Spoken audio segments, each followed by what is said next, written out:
Good afternoon, everybody. It's the Duchess of Monty Shit Show here. I hope you're all doing well today on this sunny Saturday in April. It's also St. George's Day here in England. St. George is our patron saint, so it's a day of national celebration up and down the country and taking pride in all things English. A big hello to you all, and especially any new subscribers that have sneaked in recently. A huge welcome if you are new to the channel. Thank you for subscribing. Please do take some time to look back through some of my previous videos, give them a like, give them a share, make some comments, make some friends. And if you're listening to this and you haven't subscribed, please do take the time to do so. It is absolutely free and we would love to have you on board. If you're a current subscriber to this channel, please do check that you are still subscribed, as YouTube have been playing silly games recently and are randomly unsubscribing people from their channels. I myself am not immune to that.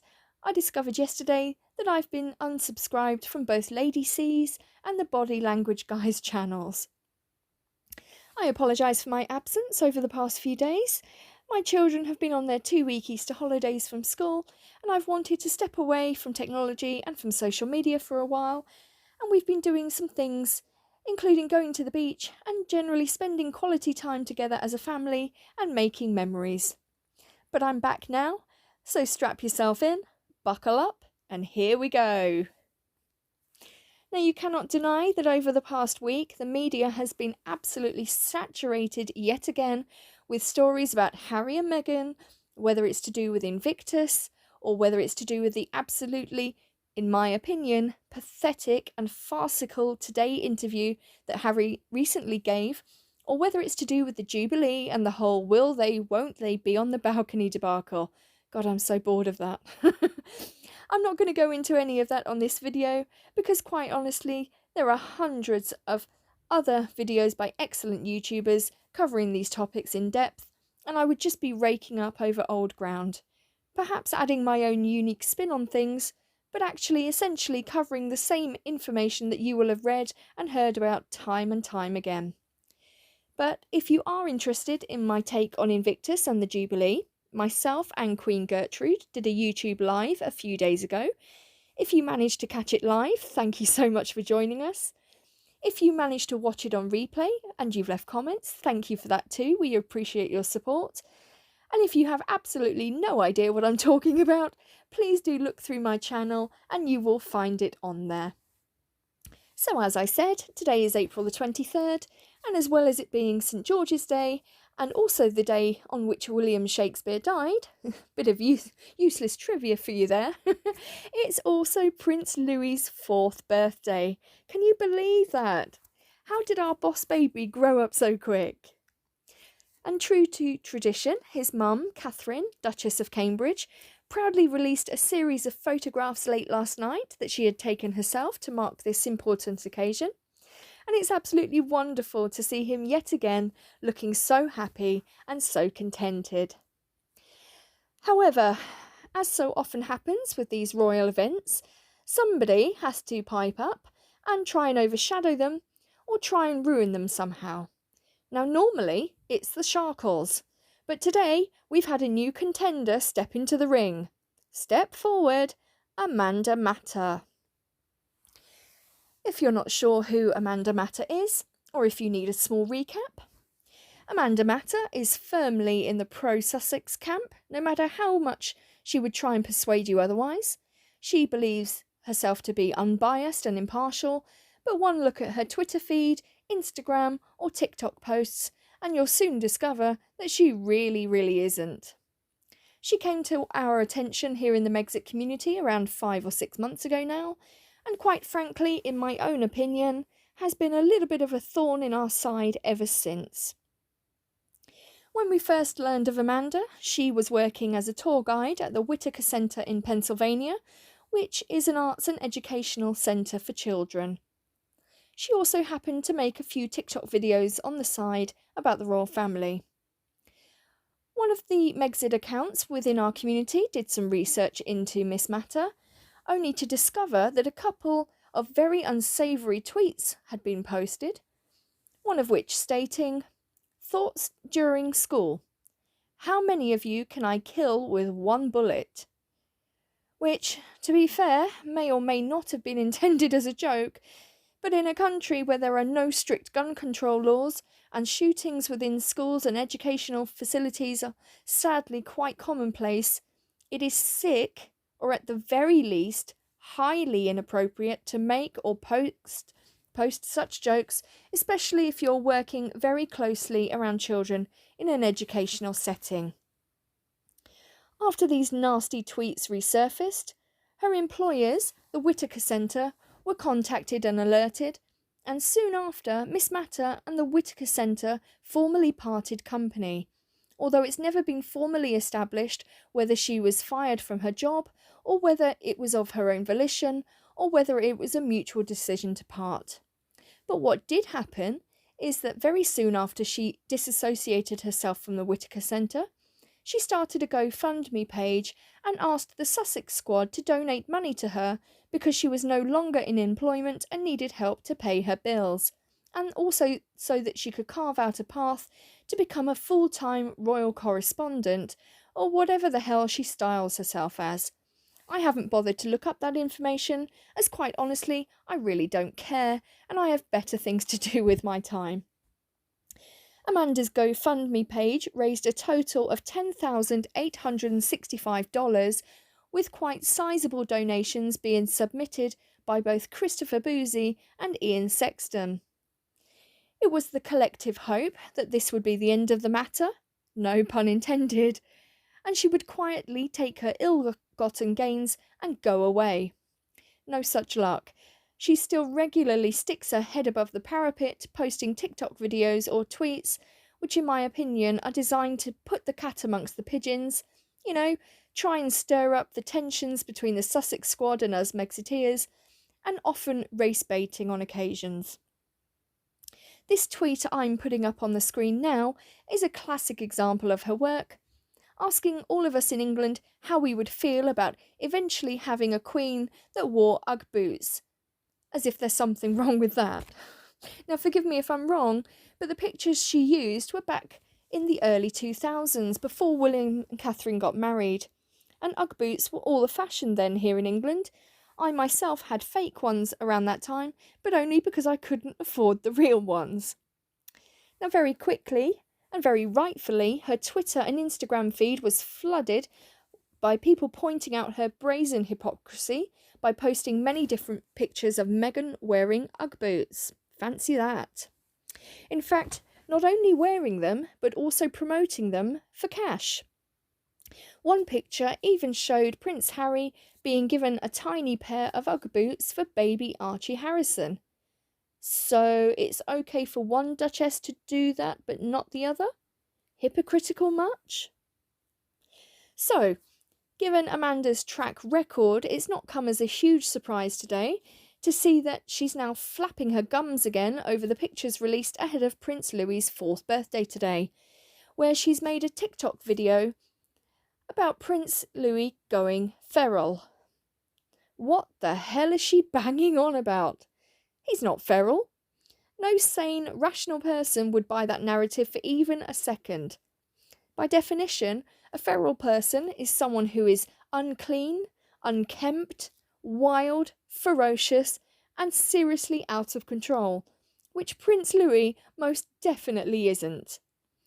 The lad is 5th in line to the British throne, for heaven's sakes, and has been born into a life of privilege. He will have the finest education and tuition throughout his lifetime, and will be raised to have impeccable manners, just like his parents and his older siblings, Prince George and Princess Charlotte. Perhaps Amanda got her royals mixed up and meant to say that Harry is feral. Now that I would believe all day, every day. Prince Louis is just an adorable little lad running on the beach, having fun and spending quality time over the holidays with his parents and his siblings. Something that sadly Archie Harrison and Invisibet, if they indeed do exist, sadly don't have the privilege of doing. One of my followers on Instagram, who I shan't name, today made an excellent point that if these pictures had been of Archie, she would have been absolutely gushing over them and would have been absolutely full of praise, saying, "Oh, how adorable Archie is, and how athletic he is, just like his father Harry." But no, simply because Prince Louis has the Windsor and the Middleton genes, he is simply a feral little beast. How shameful, low, disgusting, and disgraceful can you be as an individual? Not just as an individual, but as an adult, picking on a small child. I may be wrong in this opinion, although somehow I don't think I am, but all I see is a beautiful little boy, a very happy, very cheeky little boy playing with a cricket ball and running along the sand without a care in the world and having a great time. How much hate must you have in your heart and soul to unfairly and unjustly badmouth an innocent little boy just for likes, or simply because you don't like his parents or you disapprove of the life of privilege that he has been born into? It's not his fault. Don't take your hang-ups or your dislikes out on a small child. You just know that if someone made TikTok videos calling out Archie or Invisibit for being feral, Amanda, Christopher Boozy, Ian Sexton, Omid Scobie and the like would immediately be out in force, doxing, harassing, targeting, and doing all they could to get that account silenced and cancelled. Yet it's okay for Amanda Matta to do it and make money from her TikToks off the back of bullying a small child. Classy. And whilst we're on the subject, how much do you want to bet that Prince Louis's uncle, Harry, just call me Harry, the chimpo, the chief impact officer of fighting all things misinformation, will not speak up in defence of his little nephew? Although he's happy to pose with members of the Sussex squad in Amsterdam recently and to tell them to keep up the good work and to keep on doing what they're doing, essentially hate. But when they're spitefully targeting his little nephew, nope. All we'll hear about this from him in Monty Shitshow is the sound of crickets and the sound of tumbleweed blowing around in the dust. Shame on you, Harry. Shame on you. Now I'm just going to go off on a slight tangent here, but I promise you it is relevant to this situation. One of the mums at my son's school, we used to be friends of over 10 years, and then around 18 months ago we had a bit of a falling out. She no longer wishes to engage with me or speak to me, and that's perfectly fine and perfectly her right to do so. And quite honestly, the feeling is mutual. I wish her well in life, but it's best that we both move on with our lives as adults without our friendship continuing, as it obviously and rather sadly became toxic. The problem is that on a couple of occasions she has misplaced her anger for me and directed it at my youngest son Clark, who, as you know, has moderate learning disabilities. He's gone up to her on a couple of occasions, excitedly wanting to tell her about an achievement that he's had at school, or once he excitedly wanted to tell her that the school had had a new basketball hoop installed.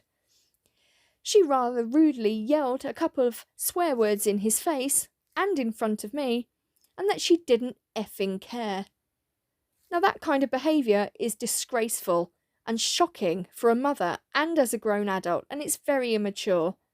It's not the child's fault if the parents have fallen out.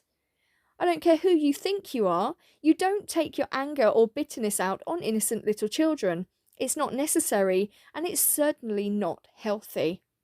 I definitely haven't done that to her child, because I'm constantly aware that I am a grown-up and I'm a role model to my children and they look up to me, and what kind of example would I be setting to them?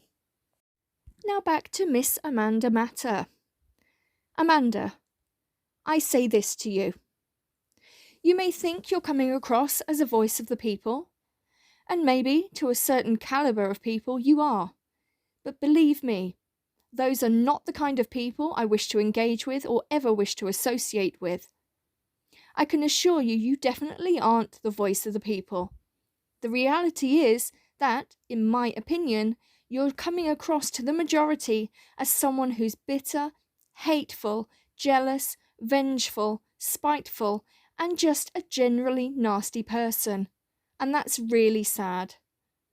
I don't like to believe that of you, or anyone to be honest. But let's face it, you're not exactly giving us a reason not to think that of you. So please, from one adult to supposedly another adult, I beg you, grow up, leave innocent little children out of the bile that you continually spew and make money from, I might add.